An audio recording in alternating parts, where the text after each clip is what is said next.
Do I think the sorghum acreage will increase globally due to the action of the United States and Europe?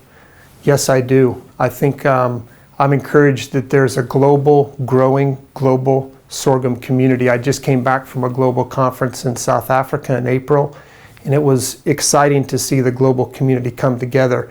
It's a unique crop.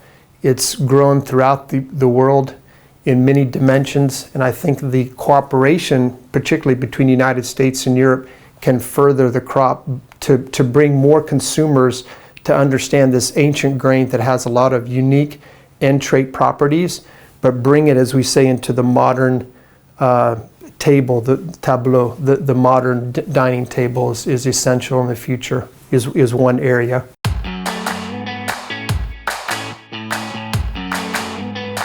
So what kind of action would help increase the acreage? I think it's what I would call a policy level in terms of governments recognizing this crop, particularly as we move into climate change and an adaptation to climate change. So at a policy level, there's a real need for the governments throughout the world to see this unique crop and how it really syncs well and fits well in terms of climate change.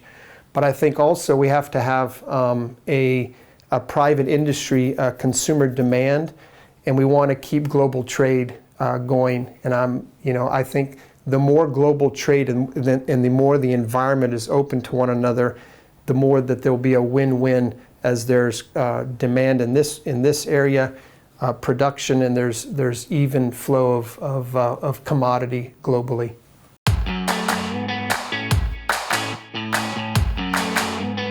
So is sorghum a multi-use crop? Yes, both from its origin in Africa, where we see households using sorghum for food, for feed, and literally for fuel, for burning. So we estimate that somewhere around 500 million people consume sorghum on a daily basis in the Sahelian belt of Africa and also in India. So very much so, those smallholder farmers depend on sorghum for feed, for fuel, and for food.